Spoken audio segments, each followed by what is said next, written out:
Earth sings a ghostly chorus in the emptiness of space.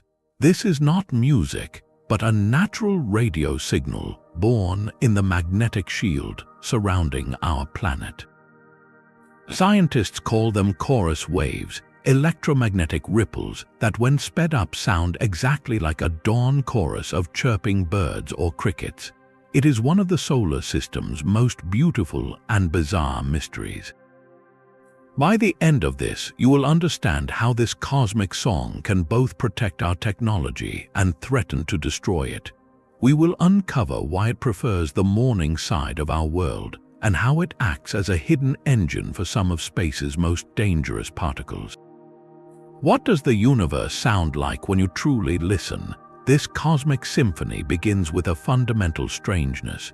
What we hear as chirps and whistles are not sounds at all.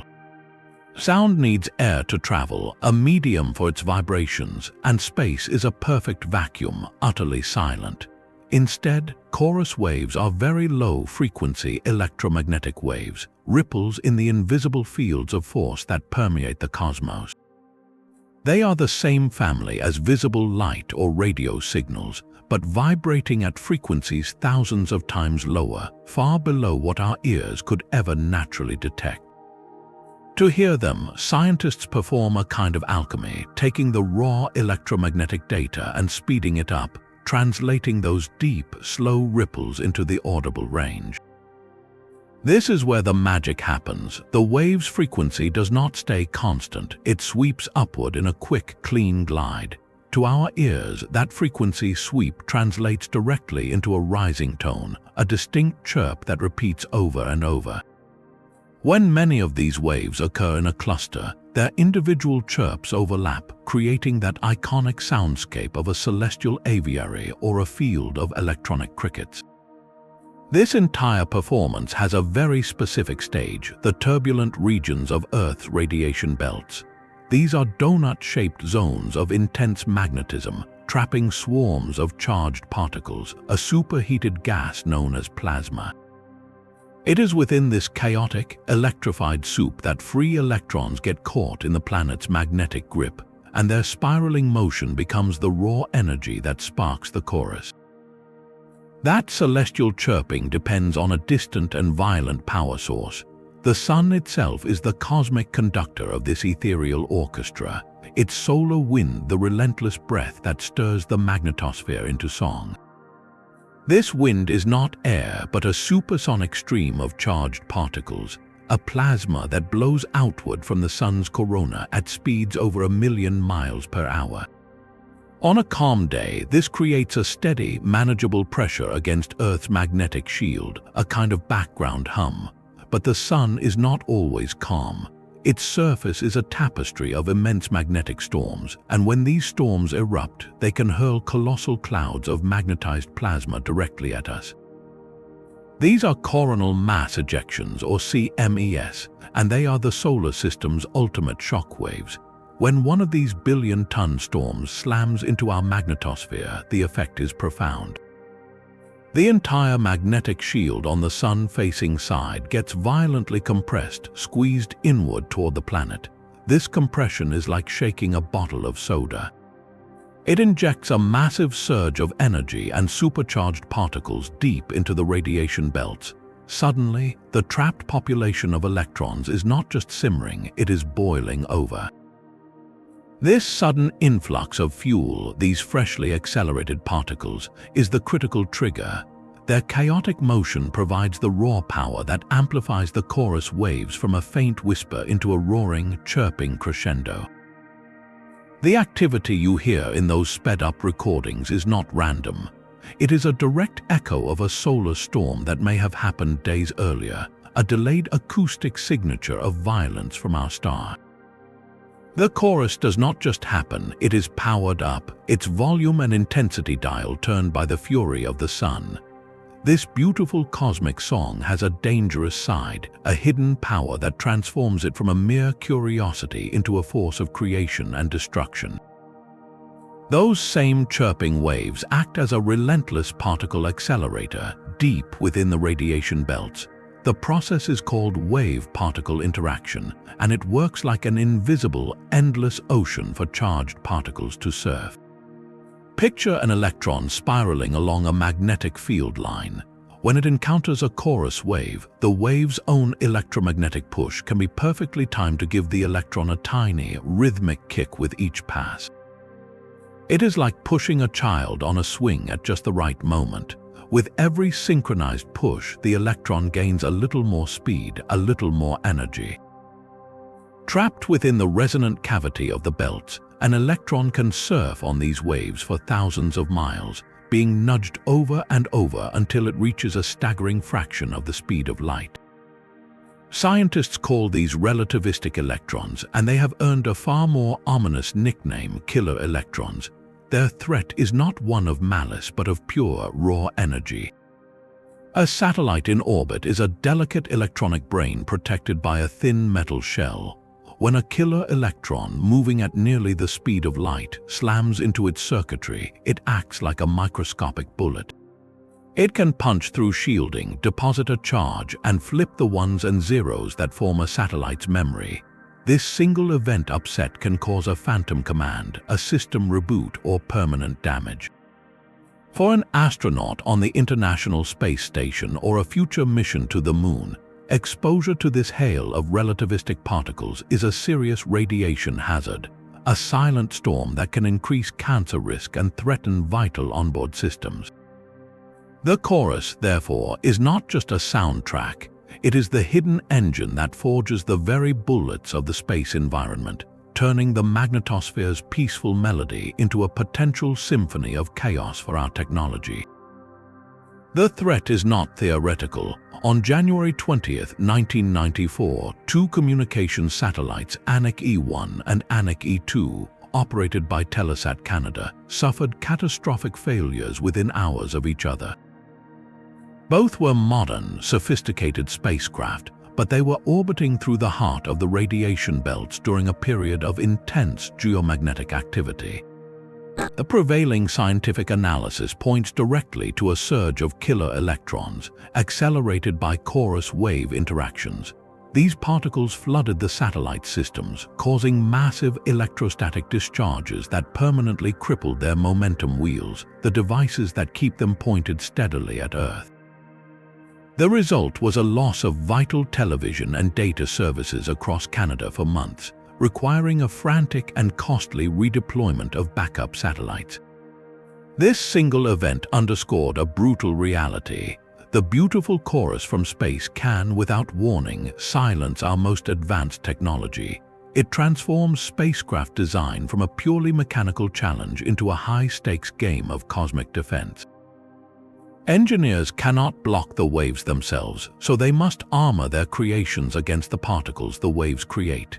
This means using special radiation-hardened microchips, layers of shielding like tantalum or aluminum, and intricate redundant systems that can detect a memory error and instantly switch to a backup.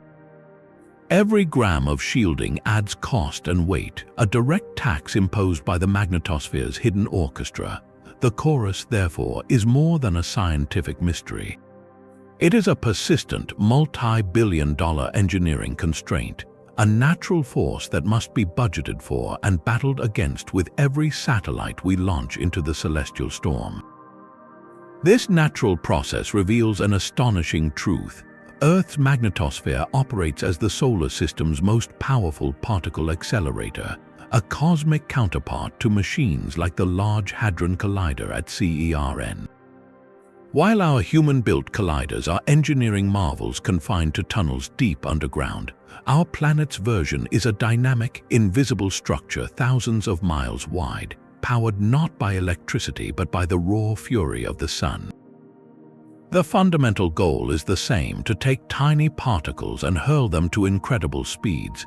In a laboratory, this is done with precisely tuned radio waves inside metal cavities, pushing protons with electromagnetic kicks. In the radiation belts, the chorus waves perform an identical function. They are the natural radio frequency cavities, and the free electrons are the particles waiting to be launched.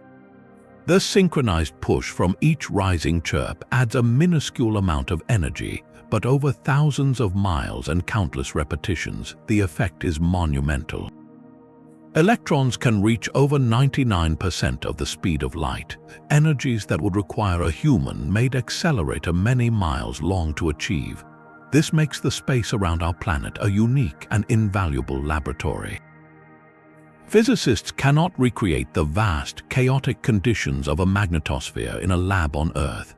By observing how chorus waves naturally sculpt and accelerate particles, they test the fundamental laws of plasma physics, the behavior of matter in its most common universal state. Every chirp captured by a satellite is a data point in a grand experiment, helping us understand not just our own space environment, but the violent particle storms around Jupiter, the lethal radiation belts of Saturn, and the fundamental processes that shape stars and galaxies across the cosmos. The magnetosphere's song is in essence the operational manual for how the universe handles immense energy. This understanding of our local accelerator opens a window to the most violent corners of the cosmos. The same fundamental dance between waves and particles that forges killer electrons in Earth's radiation belts is not unique to us. It is a universal recipe, one that operates on a mind-bending scale across the universe. Scientists now see our magnetosphere as a perfect, accessible laboratory for processes that are otherwise impossible to study directly. The chorus wave mechanism is a scaled-down, near-by example of the colossal particle accelerators that exist around neutron stars, within the jets of supermassive black holes, and in the shock waves of distant supernova. In those extreme places, the energies involved are almost incomprehensible. Magnetic fields are billions of times stronger, and the particles being accelerated are not just electrons, but protons and atomic nuclei whipped to energies millions of times greater than anything we can produce on Earth. These become cosmic rays, the mysterious high-energy particles that constantly rain down on our planet from deep space. We cannot send a probe to a black hole's jet, but we can observe the detailed physics of wave-particle interaction right here in our own celestial backyard. By meticulously measuring how a chorus wave's frequency and amplitude dictates the final speed of an electron, physicists can build and refine their mathematical models. These models are then scaled up using the proven rules learned from Earth's song to simulate the chaotic plasmas around distant stellar corpses. This is how a chirp in the Van Allen belts helps explain the origin of a cosmic ray that has traveled across galaxies. It bridges two seemingly separate fields, planetary science and astrophysics, revealing a beautiful unity in the laws of physics. The processes that gently hum around our world are the same ones that scream in the hearts of quasars, just turned to a different volume.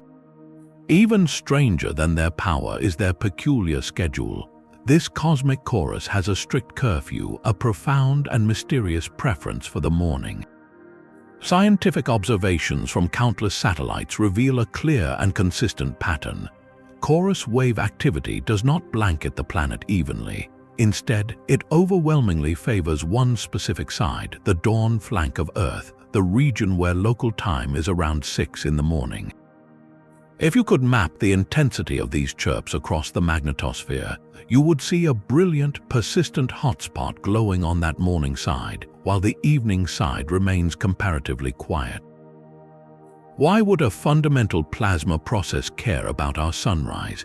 The answer lies not in sunlight itself, but in the complex geometry of our planet's magnetic shield and the relentless river of solar wind that shapes it.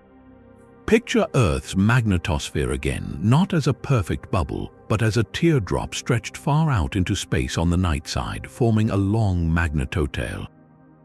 Plasma from the solar wind is constantly being funneled into this tail, where it is stored and energized. Now, as Earth rotates, this entire magnetic structure is fixed relative to the Sun. The dawn side is the specific region where the planet's rotation is carrying the surface from the darkness of night into the solar wind. It is a place of dynamic convergence. Here, magnetic field lines that have been stretched out into the magnetotail during the night are now snapping back toward a more relaxed dipole shape as they rotate into the day. This sudden reconfiguration, this snapping back of field lines, acts like a slingshot, injecting that stored energetic plasma from the tail directly into the dawn side radiation belts. It is a daily delivery of fuel, a concentrated surge of particles perfectly timed and positioned to excite chorus waves. The alignment is just right, the plasma is freshly agitated, and the conditions for that wave-particle resonance are optimal. So while we experience dawn as a gentle lightening of the sky, the magnetosphere experiences it as a daily shock, a trigger that reliably sparks its most intense and beautiful radio song. This daily asymmetry is a crucial clue, telling scientists that the chorus is not a continuous noise, but a finely tuned response to the planet's eternal dance between its own spin and the solar gale. But this daily symphony has a silent partner, a profound quiet on the opposite side of the world. While the dawn sector crackles with energetic chirps, the midnight region of the magnetosphere remains a place of comparative stillness. This is the midnight mystery. On the surface, it seems to defy logic. The midnight sector is deep within the magnetotail, a reservoir absolutely packed with energetic particles that have been stored and compressed all night. The fuel for chorus waves is abundant, even overflowing.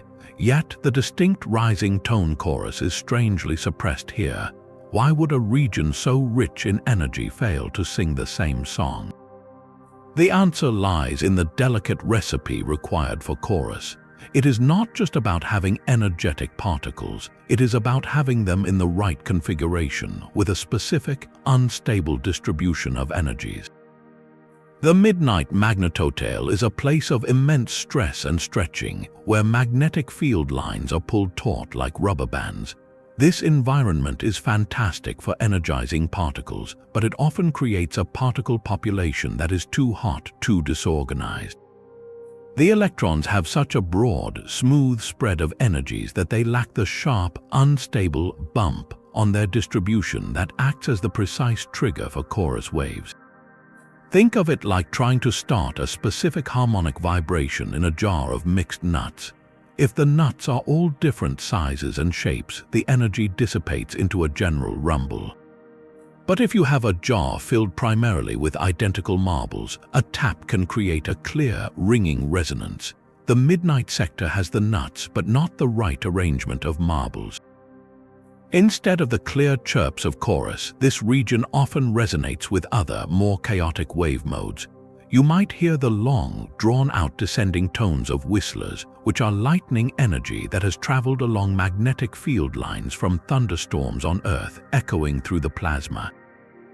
Or you might detect a constant, broadband static known as plasmaspheric hiss, a diffuse noise that fills the inner magnetosphere.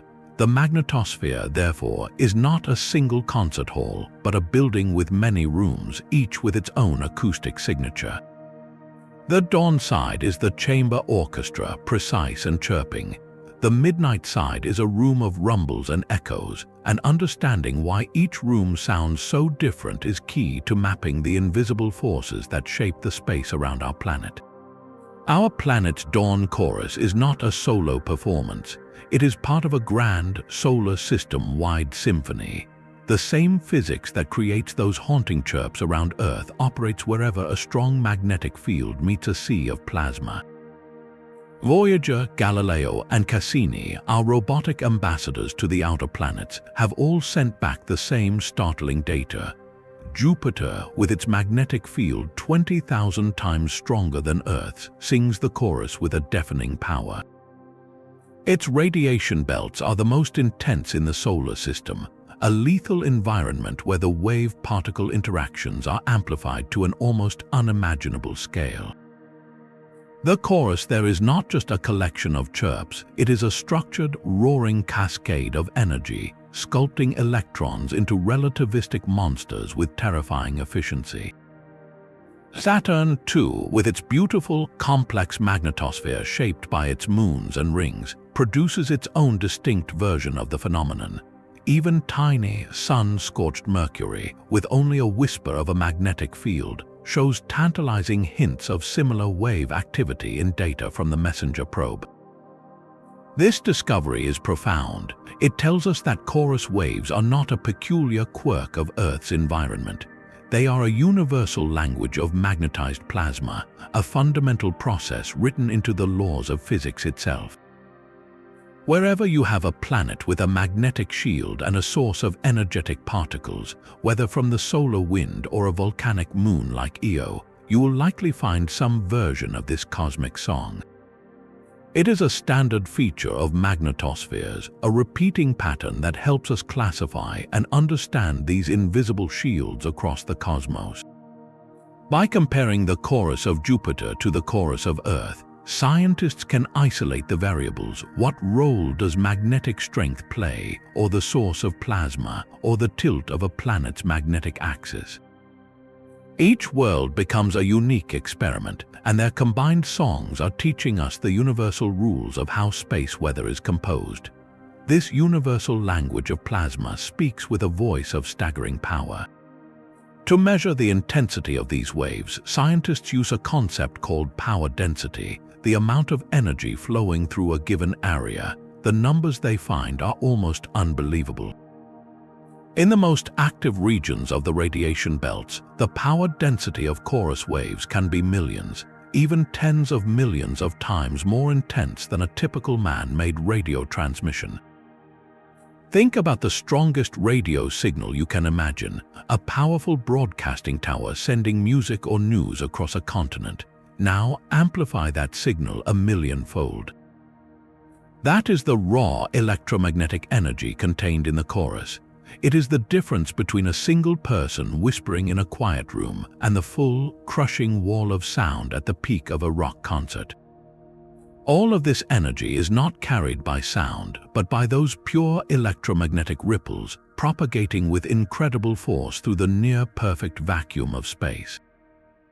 This is not a gentle hum, it is a raging torrent of invisible force, and yet we are completely unaware of it down here on the surface. Our atmosphere and our planet's magnetic field act as a perfect shield, absorbing and deflecting this colossal energy, protecting both our biology and our electronics from its direct effects.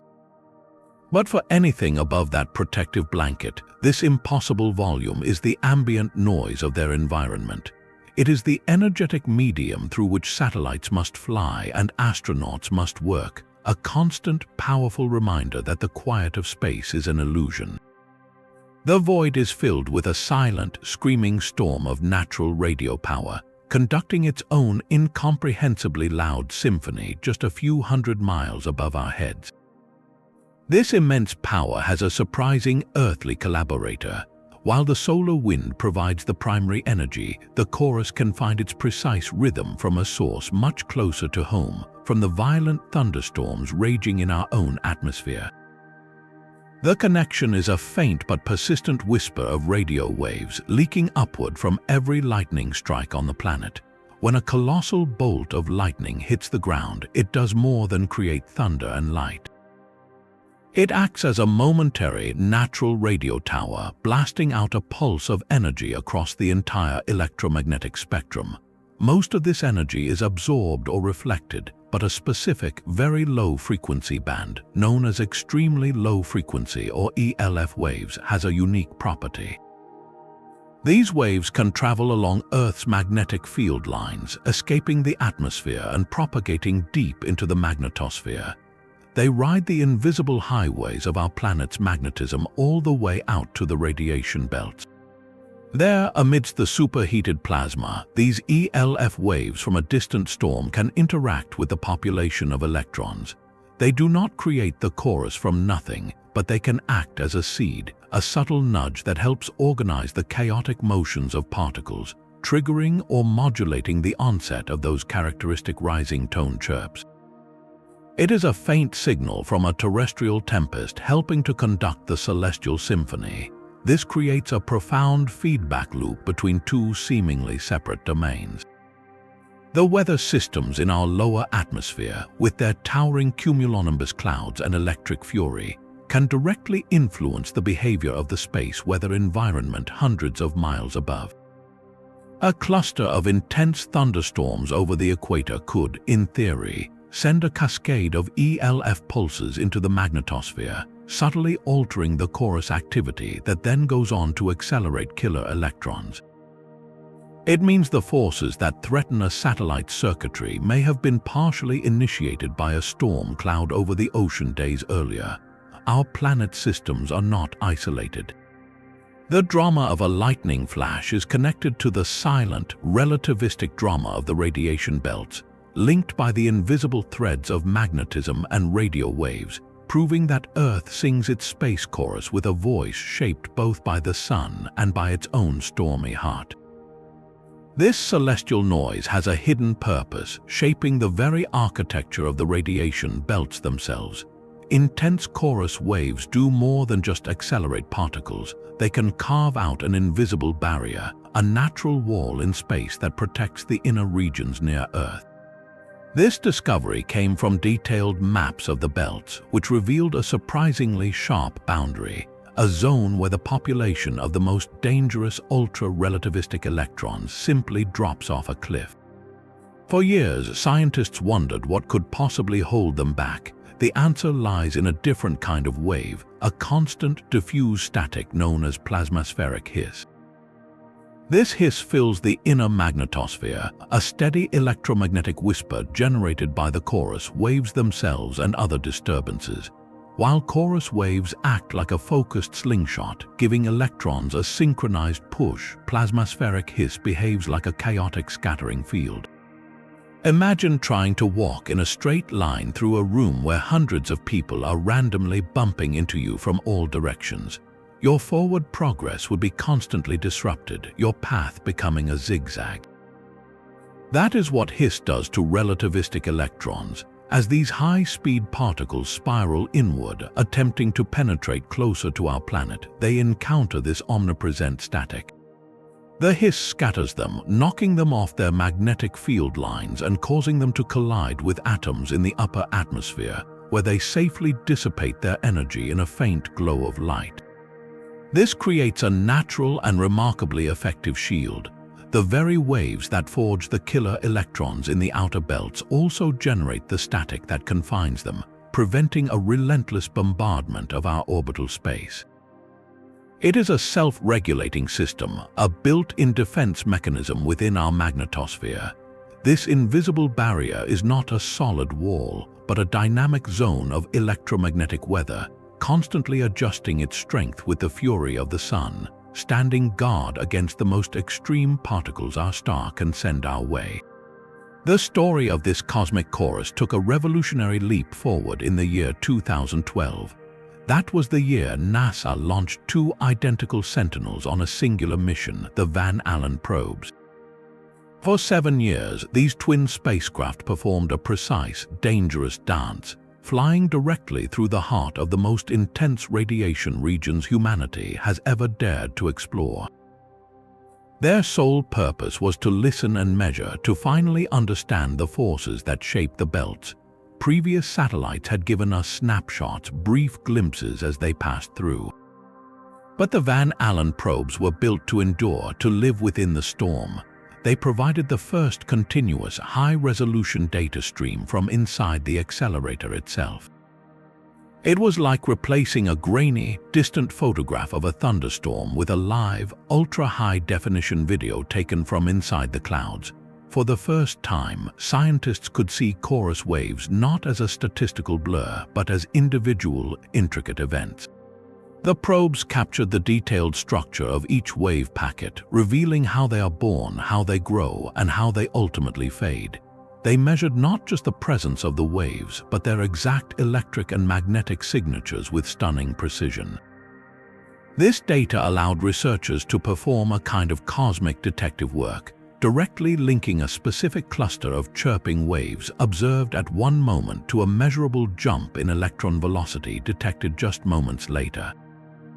They could finally witness the acceleration mechanism in real time, confirming the theoretical models with hard, empirical evidence. The mission painted a picture of a far more dynamic and finely structured radiation environment than anyone had imagined, one where chorus waves act in brief, intense storms that rapidly reshape the entire population of particles. The Van Allen probes transformed our understanding from educated guesswork into detailed, actionable science, providing the foundational data that now protects our satellites and guides our exploration. This new clarity revealed a secret hidden within the chorus. The beautiful, smooth chirps we hear in sped-up recordings are an illusion of translation. The raw, high-definition data from the Van Allen probes showed that each chorus wave is not a single, pure tone. Instead, it is a complex cascade, a train of discrete, lightning-fast bursts called subpackets. Imagine listening to a skilled flutist play a rapid, rising scale. To our ears, it sounds like one fluid glide, but if you could slow it down to a microscopic level, you would hear it is actually a sequence of distinct, separate notes, each one articulated with a tiny breath in between. That is the true anatomy of a chorus wave. Each subpacket is an individual ripple of electromagnetic energy, lasting only a fraction of a second but packing a precise punch. They fire in rapid succession, one after another, and our instruments stitch them together into the iconic rising chirp. This fine structure is not just a technical detail, it is the key to the wave's incredible efficiency as a particle accelerator. The discrete nature of these subpackets means the push they deliver to an electron is not a continuous, gentle pressure. It is more like a series of perfectly timed, sharp taps. An electron surfing on these waves does not get a steady ride. It gets a sequence of synchronized kicks, each one adding a burst of momentum at the optimal point in its spiral. The instrument that made this discovery possible was a technological marvel riding on the probes themselves, the electric and magnetic field instrument suite and integrated science, known as EMFISIS. It was essentially a set of ultra-sensitive ears and antennas designed specifically for the plasma environment. While previous missions might have detected the presence of a wave, EMFISIS could dissect it. It measured the electric field in one direction and the magnetic field in three, at rates of thousands of samples per second. This allowed it to capture the exact shape, polarity, and propagation direction of each individual subpacket. For the first time, scientists could see the chorus not as a blurry statistical phenomenon, but as a collection of tangible, individual events. They could watch a subpacket be born from the instability in the plasma, trace its journey, and measure its direct effect on a passing electron. This resolution transformed chorus waves from a beautiful mystery into a quantifiable mechanical process, revealing the precise cogs and gears inside the magnetosphere's hidden engine. This detailed understanding of chorus waves here on Earth is opening a door to one of the greatest mysteries in the cosmos. The same coherent physics that creates our planet's chirping radio song might be the key to deciphering the most precise clocks in the universe, pulsars. These are the rapidly spinning, ultra-dense corpses of massive stars, and they act as celestial lighthouses, sweeping a beam of radiation across space with a regularity that rivals atomic clocks. For decades, the central puzzle has been this: how does a pulsar generate that incredibly focused, coherent radio beam? The process must involve its unimaginably strong magnetic field and a surrounding sea of plasma, but the exact mechanism has remained hidden. This is where our local chorus waves offer a revolutionary clue. They demonstrate a proven, natural method for generating coherent radio emission within a magnetized plasma. On Earth, the process is messy and storm-driven, but it is coherent, meaning the electromagnetic waves are all in step like a laser, rather than the random static of noise. Scientists now hypothesize that the fundamental wave-particle interaction behind chorus waves, this resonant surfing of electrons on self-generated electromagnetic ripples, could be the universal starting point. In the environment around a pulsar, the scales are almost incomprehensibly larger. The magnetic field is 1,000,000,000,000 times stronger than Earth's, and the plasma is generated from the very surface of the neutron star itself. But the underlying physics, the marriage of a magnetic field, a population of energetic particles, and a plasma instability, could be essentially the same. Our magnetosphere becomes a scaled-down, slow-motion laboratory for the violent processes at the heart of a stellar corpse. By meticulously modeling how a chorus wave grows from a tiny whisper into a powerful, coherent burst here, astrophysicists can scale those equations up to pulsar conditions. They can test if a supercharged version of this natural accelerator could organize itself into the tightly collimated beam we observe from thousands of light-years away. It is a breathtaking connection, a thread of understanding that ties the faint, chirping song in our own sky to the piercing, rhythmic beacon of a distant neutron star, suggesting that the universe builds its greatest wonders from the same simple, elegant rules. This paradox of creation and destruction lies at the very heart of the radiation belt's mystery. Chorus waves are not just an accelerator, they are also a chaotic scattering field. This dual nature creates a fundamental tension, a cosmic tug-of-war that sculpts the belts from moment to moment. The mechanism is called pitch-angle scattering, and it works like a subtle but persistent nudge that alters an electron's trajectory. Picture an electron spiraling tightly along a magnetic field line, like a bead on a wire. Its pitch angle is the angle between its direction of motion and the direction of the magnetic field. A 0-degree pitch angle means it is shooting straight along the line, while a 90-degree angle means it is spiraling in place. When this electron encounters a chorus wave, the interaction can do more than just speed it up. The wave's electromagnetic push can also change that critical pitch angle just slightly. It is like tapping a spinning top, not to make it spin faster, but to wobble its axis. A single nudge is insignificant, but over thousands of miles through a storm of countless waves, these tiny deflections add up. Eventually, the electron's spiral becomes so wide, its pitch angle so large, that it no longer follows the magnetic highway back toward the opposite hemisphere. Instead, it plunges directly down the field line, diving into the upper atmosphere. There, it collides with a molecule of oxygen or nitrogen, and in a final flash of energy, it is gone, its immense speed converted into a tiny, invisible part of the auroral glow. This is the chorus diffusion paradox. The very same waves that can hurl an electron to nearly the speed of light can also, under slightly different conditions, gently steer it to its doom in the atmosphere. The radiation belts we observe are not a static reservoir, they are a dynamic battlefield. On one side, solar storms and wave acceleration pump new, energetic particles into the system. On the other, pitch angle scattering acts as a continuous drain, a loss process that sweeps particles away. The belt's intensity at any given moment is the real-time score of this invisible game. A powerful solar storm might inject so much fuel that acceleration wins, and the belts swell with dangerous particles for days. Then, a shift in the wave activity might trigger enhanced scattering, and the population plummets as electrons rain out in a silent shower. This constant push and pull explains why the belts are so unpredictable, why a satellite might fly through a calm region one orbit and a storm of killer electrons the next.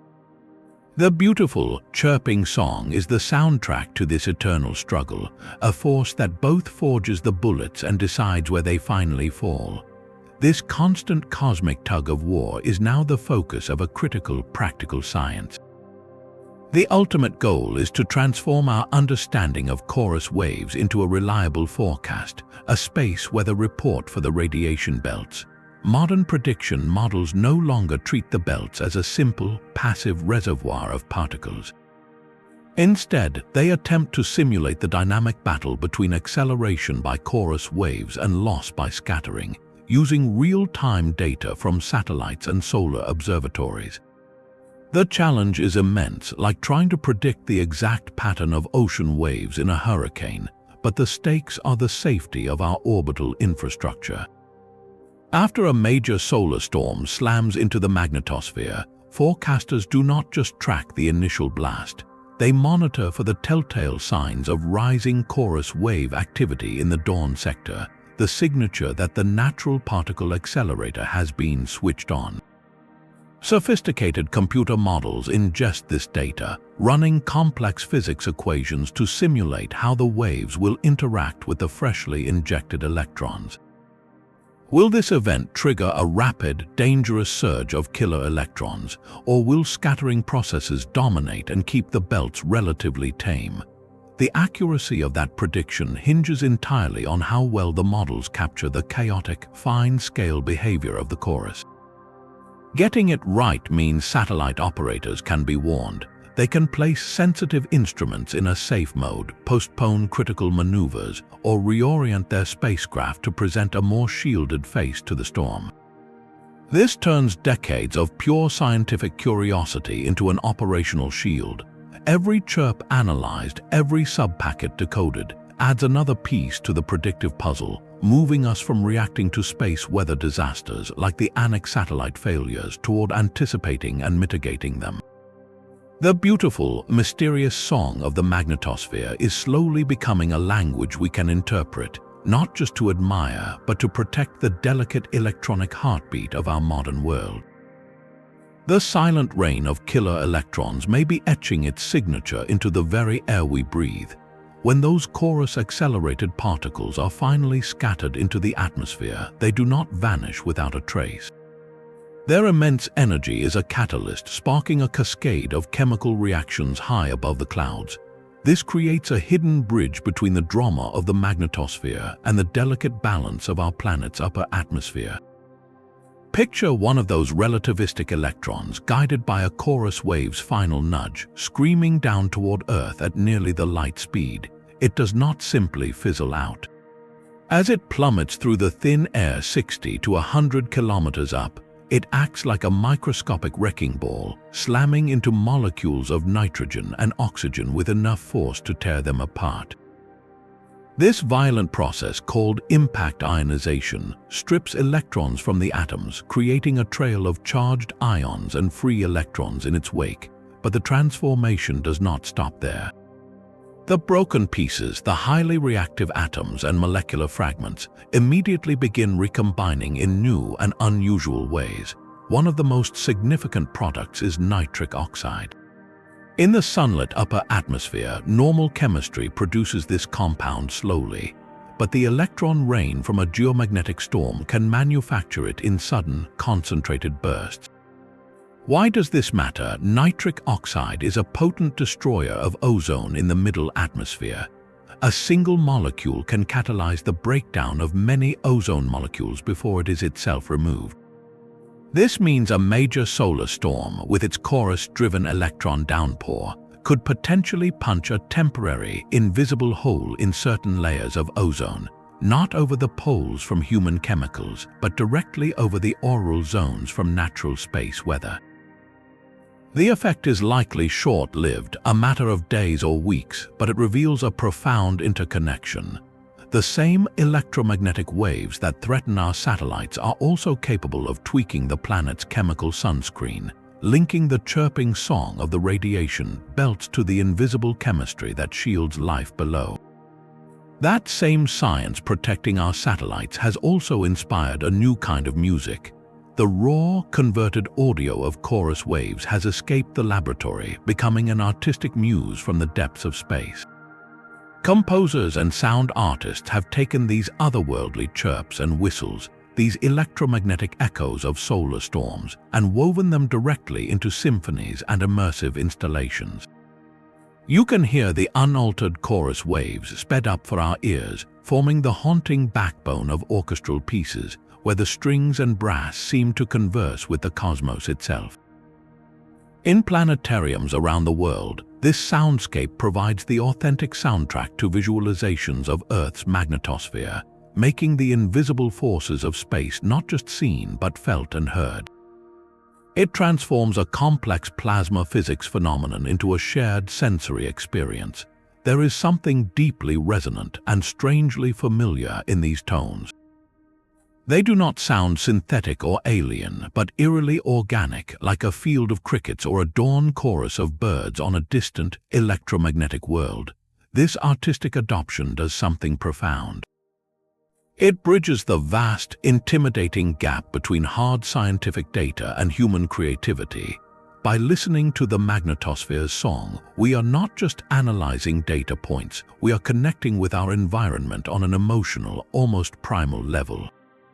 The cosmos stops being a collection of abstract equations and becomes a place that sings. This creative use reminds us that curiosity and wonder are not separate from discovery, they are its very fuel. The same eerie chirps that help physicists model killer electrons also stir the imagination of an artist, proving that the universe's most fundamental processes can speak directly to the human spirit. Yet for all our listening and decoding, the chorus guards one final, fundamental secret. We have mapped its stage, identified its power source, and even dissected its anatomy into sub-packets, but the birth of a single wave remains an elusive moment. Science understands the recipe perfectly: a magnetic field, a sea of energetic plasma, and the right unstable distribution of particles. We can list every ingredient, but we still cannot pinpoint the exact spark that ignites the first coherent chirp from the formless noise. What microscopic event whispers to the plasma and says, "Now begin"? This is the unsolved mystery of the trigger, the frontier where our detailed knowledge meets a profound and beautiful uncertainty. Competing theories vie to explain that first instant. One prominent idea focuses on nonlinear instabilities, a kind of tipping point within the plasma itself. Imagine a quiet pond perfectly still. Now begin pouring in a steady stream of water. For a while, the surface just rises smoothly, absorbing the energy. But there is a critical moment, a specific threshold where the smooth flow can no longer be maintained. The water must find a new way to organize the energy, and it suddenly breaks into a complex pattern of ripples and waves. In the magnetosphere, the steady injection of energetic particles from the solar wind is like that stream of water. The plasma absorbs this energy until it reaches a critical, unstable state. At that precise threshold, the system must reorganize, and the chorus wave is that new pattern, the plasma's way of releasing the built-up tension in a coherent, chirping ripple. But what determines the exact location and timing of that first ripple? This is where a second theory introduces the concept of a seed. Perhaps the plasma needs a tiny, external nudge to tip it over the edge, a perturbation to show it how to oscillate. This seed could be a random density fluctuation in the plasma soup, a faint whisper of radio noise from a distant lightning strike, or even the echo of another wave passing through. It would be the equivalent of a single, random breeze gusting across our pond, not causing the waves itself, but determining exactly where and when that first ripple will form. The truth may lie in a combination of both, a system so primed and unstable that the slightest whisper is amplified into a song.